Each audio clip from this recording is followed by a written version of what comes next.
Gary, you mentioned something happened August 28th that was a little unsettling. Could you tell us what that story is? Okay, that's the night we arrived. We got there probably about 11 o'clock, and we were setting up our equipment. It takes us about an hour to set up our equipment. By 12 o'clock, John and I were in the RV, and on our central monitor, we have a large central monitor that looks at the ocean in front of us in both visible and infrared. We had noticed three orb-like objects in a triangular formation. They actually look more of it like scalene triangle, and they were just sitting there, hovering offshore above the ocean, just sitting directly in front of our vehicle. So John and I, while the other two researchers were setting up our equipment, we went down to the beach to get a closer look. We brought some of our portable IR equipment. Um, what happened then is, as we got closer to the beach, my camera was picking up some kind of electromagnetic interference. It was affecting the video, it was affecting the audio on it. John had a higher resolution camera, so his camera wasn't as affected as mine. Right. My camera was made out of metal case. It was Yeah, shielded to some it extent. had some like Faraday case. The camera, Gerald has a Cynex Black, which plastic. Yeah, it's plastic case, so less shielding around it. Right. But you can tell that there was some kind of radiated emission, because you could see what they call in the old days, if you had an off-air channel, you'd see the graininess in the screen, or snow they would call it, or noise, the white noise. That white noise is what you started to see. It was almost looked like color confetti in his camera, but you could hear it in the sound as well. That in the intensity of something that was producing EMI, large amounts of EMI. My camera has an extended IR wavelength, the ability to reach about 1200 nanometers, which is in the shortwave infrared band. So I was getting much more detail and a much more gain from the object. As Gerald, had been videotaping this thing, you could hear it getting, worse over time. As we got closer to the water's edge, we could hear the noise, get quite a bit worse. And at that time, I was using a lunar optics, and it had the rangefinder on, and of course, it has an IR illuminator. So I had the rangefinder on and the IR illuminator. I was trying to illuminate these objects, and the rangefinder flashes at the rate of every second. It's a 1 second flash rate. When I was looking out over the water at this object, another object seemed to have come down just in front of it and kind of transversed its this field of view of what we were seeing, the triangular formation. And I noticed that a rectangular window, a polyhedron rectangular window, which was rotating, synchronized, and remained stable in one direction. And as I continued to paint it, I shut the illuminator off.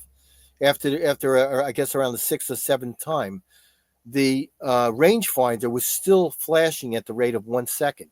So I could see this rectangular. All I can say is it looks like a car lens. If you shined a light into a car lens, you could see it takes on the shape of the lens. That's what this thing appeared to be doing. And it briefly remained stable. After hitting it again with the emitter, that object suddenly moved, or it seemed to move toward the shoreline. And what I saw within maybe a second or two, it was this rectangular field grow every time there was the IR flash, the laser flashed the rangefinder. I could see this thing was so much closer, and it literally, I saw it flash 3 times, which would roughly be 3 seconds, and it was on top of us. I could see the light was overloading the camera. When I took the optics away from my eyes, I couldn't see a thing. There was nothing visible. When I put the camera back, I could see these large flashes of light, And at that point, I said to my brother, I said, let's move away from the shoreline. I have no idea what this is. It was startling, I should say. And it's as I turned to move away from the shore, I lost any ability to utilize my legs. There was no muscle tone. I had no strength. I couldn't coordinate my legs. I couldn't get them under me to pick myself up off the sand. And this lasted about 45 seconds. My brother, after hearing me, reached down to pick me up, and he collapsed on the sand as well with the same effect. And like I said, it lasted about 45 seconds before we had before we could actually control the movements of our legs to make it work for us. Basically, it's to get our legs under us and move towards the RV, which was 106 meters away, from the shoreline. Can't really wrap our heads around that one. That was very unusual. And during that period of time, my camera was still recording, and you could see these flashes of light streamers. You could see, even though the camera is supposed to adjust for those bright, luminous periods of time where an iris system, a small diaphragm closes in front of the image sensor, so it doesn't damage the image sensor. That wasn't happening. Either the light was beyond the image, the iris getting into the image sensor, or something went wrong with the camera at that point. I also noticed that some of the memory settings, the double EEPROM settings, as they call it, the the dynamic memory in the camera, which houses certain pieces of information to adjust the temperature and the settings of the camera. That was all corrupted. And I've been in the video field for a long time. I was a service technician, so I serviced cameras. I used to service some of the FLIR cameras and commercial equipment, and that's an oddity. Something like that where the double EEPROM memory that gets corrupted like that is generally corrupted with a high voltage transient. It takes 50 volts when you're programming this device, and on the outside, if there's a field of energy around the camera that got into the camera, that's what it looked like to me. That these memories were wiped out. They were corrupted. The data was corrupted. So I actually had to go back in there and reinitialize those settings. I should also say that there was mechanical clicks going on the camera. There was operations of some of the that you could hear that. And of course, I wasn't manipulating that at the time, but you can definitely hear something. No, there was some kind of external manipulation of the mechanical parts. Those mechanical parts. Also, in the optics, this light that was trapped in the optics was doing a bunch of things. These streamers there was flashes of almost like a scanning beam in there. You saw an orb-like light moving around in there.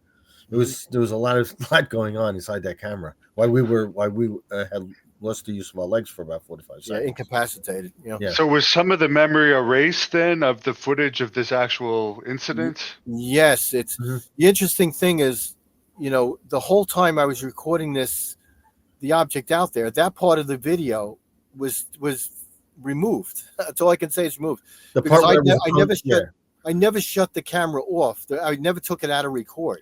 It was still recording because it completed the files. The files were completed. The names were established. The attributes were established. You could see the file extensions, but parts of the video were missing. That which is kind of bizarre. The parts where I expected the files to be completely corrupted, and they weren't. The parts of the video where the object seemed to approach just to the shoreline. I actually got part of that on my camera. As something was reaching the shoreline, I had a large oval reflection on the water. It looked like maybe something overhead that was moving, maybe orb-like object. It was like a bluish light on the water. And then when John went down, when I followed, I went down on the beach, fell down the beach. I swung the camera backwards, and I caught a wave of IR energy. Yeah, it looked like a chevron pattern. Yeah, it was expanding. It was an expanding wave of IR energy that overwhelmed us, and that's about the time we had this paralytic effect of our legs, or some kind of flaccid paralysis. And there was also another secondary effect to that too. Mhm. We had other team of people back at the RV. We had brought them back down to try to get additional data on this triangular object out there, and try to understand what happened to us.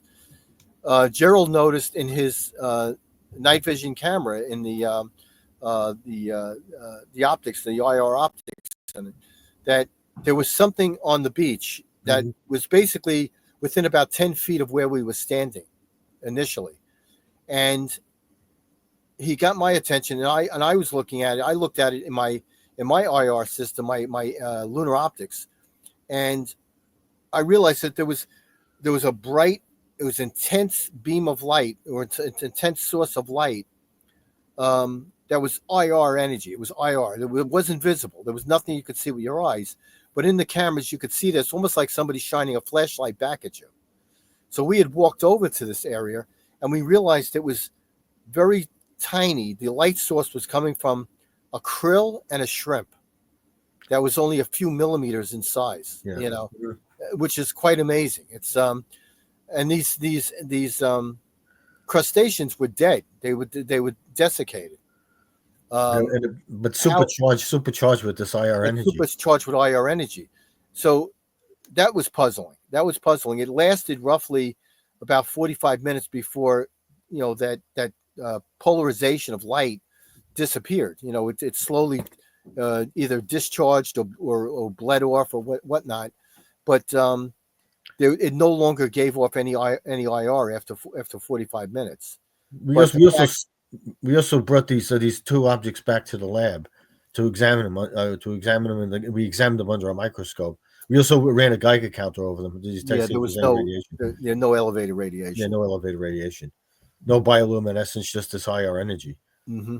But under a microscope, it looked like they were both desiccated, dried out, and both of them had large openings in their thoraxes, equal in size, and it looked like some kind of thermal expansion of the insides that caused it to blow out of the chest or revulse. Yeah. Mm-hmm.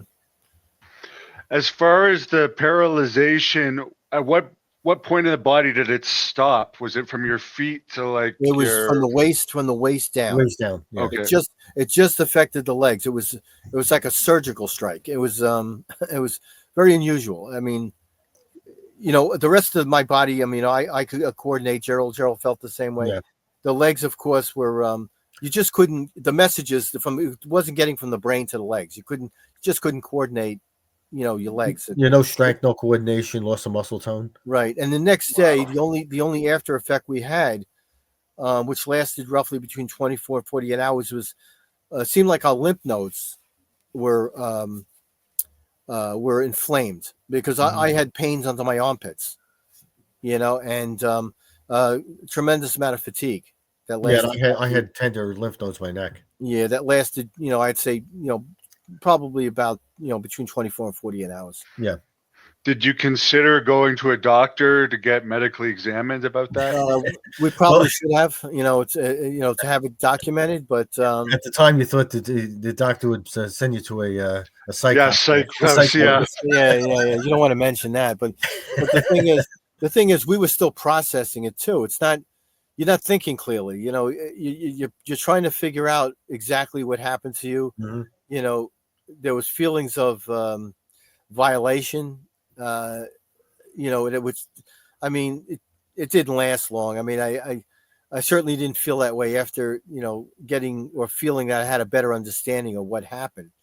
But initially it was like, what just happened to us? It's what biological changes were made, that sort of thing. It's odd. It's an experience. All I can say is, it was an odd experience. Were they protecting themselves, or what do you think the reason was? We thought it was some kind of threat assessment. Like Right. we were able to see them. We were shining this IR light at them, and maybe they did a threat assessment. They disabled us, and it looked like they surveyed our camera, our equipment. 3 of our cameras were affected. A third camera actually failed completely. Yeah, But both our Interesting. cameras were intermittent, but they came back. Interesting for the threat assessment, because I heard the Tennessee congressman the other day saying we should just make it open season on these drones flying around. Good Do luck. you think that'd be a good idea? I don't think so. Yeah, good luck with that. Yeah, let's and this is just an IR emitter. This, I mean, I'm just shining light at these things it was invisible to us. We wouldn't have seen it, but apparently, they can see spectral light. It's IR light, and I guess I just annoyed them. It's at that point. Well, they obviously didn't want to be seen because they were in the infrared. We couldn't see visibly with our eyes. No, that's right. The triangle, the objects themselves were completely invisible to the naked eye. It can only be seen in the infrared cameras.